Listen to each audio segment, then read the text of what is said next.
Magsasaka.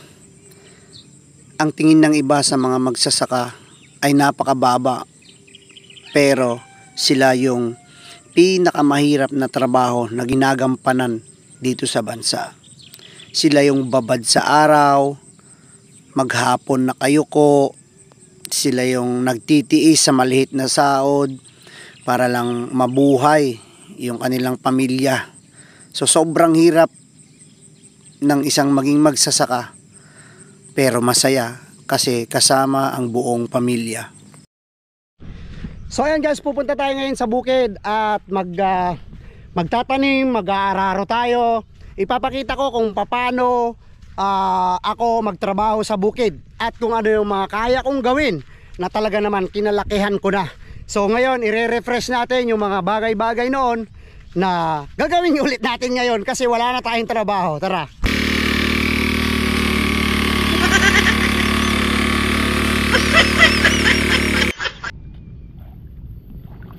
Eto guys, magtatanim na tayo ng palay kasi wala na tayong pambili ng bigas. Tingnan nyo kung gaano ako kagaling ha. Ayan te. O ayan, tingnan nyo naman si papay ko nagtatanim na ng palay. Ayan, so ako po yung pinakamabilis talaga dito sa amin. Ako talaga yung pinakamagaling na magtanim ng palay mula bata hanggang ngayon. At syempre, wala pa rin tatalo sa aking angking kagalingan. O diba? Ang galing-galing ko guys, diba? Ayoko na guys, napakod namin. So magtatanong tayo guys sa mga nanay kung ano ba yung buhay ng bilang magtatanim.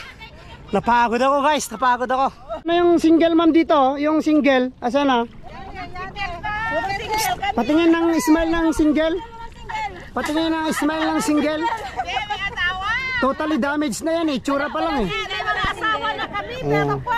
Pero masarap pa rin ba? Oo. Di ba? Good vibes natin si ate. Hindi, wag lang kayong magpapahuli. Okay lang yan. Ay, wala yan. Walang ano yan. Wag na kayong magloko kasi masisira lang yung buhay nyo. Nasaan yung dalaga dyan? Yung single? Single ma'am, asan? Asan? Dalawa sila. Ayun, sakayan. Vlogger pa natin pa. Bitis yan. Sakayong pante. Walang problema sa kulay, basta magaling. Magaling talaga? Yan Ayan si ate Yan. So single daw siya guys, pero laging nakadikit kay kuya. Single siya guys, pero laging nakadikit kay kuya dito tayo kila nanay. Esther, bata mo to ba't di? Ate, ilang taon ka nang nagtatanim ng kwante? Ng palay? Matagal na. So kumusta naman ang buhay-buhay sa pagtatanim ng palay at yung pang-araw-araw? Sapat po ba ito? Hindi sapat, sir. Kulang pa rin. Yan naman sa kanya. Anong pangalan mo tayo? Anong pangalan mo? Luby. Luby. Guys, si ate Luby. Taga rito ka lang te? Oo, taga dito. Saan banda? Doon sa Nagilian. Taga Nagilian sila guys. Dito lang sa Karatig, Barangay. So ayan, tingnan naman natin yung kababayan natin na mga magsasaka. Nakagaya ko din ha. Mahirap yung pamumuhay. Magtanim, nakayuko buong araw, nagbibilad sa sobrang init ng araw, pero kinakaya nila para sa pamilya. So nananawagan tayo sa gobyerno na sana itaas naman yung presyo ng ating mga produkto sa bukid kasi kawawa yung mga mamamayan na nagpapakahirap sa bukid, nagbibilad buong araw para lang mairaos yung pamumuhay nila. So ayan ate, maraming salamat. Magtanim na kayo, baka hindi bigay yung sweldo nyo. Ayan, tingnan natin kung gaano sila kagaling. Yun, magaling makayun. Anong magaling makayog? Yun, yung tatlo doon. Akala ko magaling mangayok. Magaling kami lahat magtatanim. Ito sila guys, yung mga taga Nagilian daw. Shout out sa lahat ng mga taga Nagilian, na mga partidor ng mga Sara lang taga Nagilian, taga Tubo ng Luma. taga Tubo din daw yung iba guys. Ito na. Pangalan ng Facebook. Sara, yung pangalan ng Facebook. Mamaya pag-usapan natin pag nagmerienda na kayo kasi gutom na kami, makikipagmerienda kami. Ayan mga idol, so makikita natin yung sakripisyo ng mga magsasaka, ng mga magulang na kagaya natin Grabe yung hirap na pinagdadaanan nila at napagdaanan ko din yan mga idol at pagdadaanan ko pa dahil wala namang permanente. Tingnan nyo ngayon, naghihirap na din ako. So nagsasakripisyo din ako, napunta dito para makapag-vlog para isadula yung mga nakaraang pamumuhay natin. Ito sila, oh, grabe. Sobrang tirik ng araw kung makikita nyo. Ayan. Pero tinitiis nila yung hirap para mairaos nila yung pamilya nila. Ayan. Ako, presidente. Anong Facebook page? Anong masasabi nyo sa kuwan?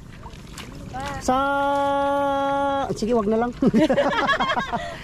Ang masakit na katotohanan mga idol, na ang mga mahihirap ay talagang lalong humihirap, at kung sino pa yung mga lumalaban ng patas, sila pa yung lalong hindi umaangat. Yung mga taong nagtatrabaho ng marangal ay sila pa talaga yung lalo pang pinahihirapan ng tadhana.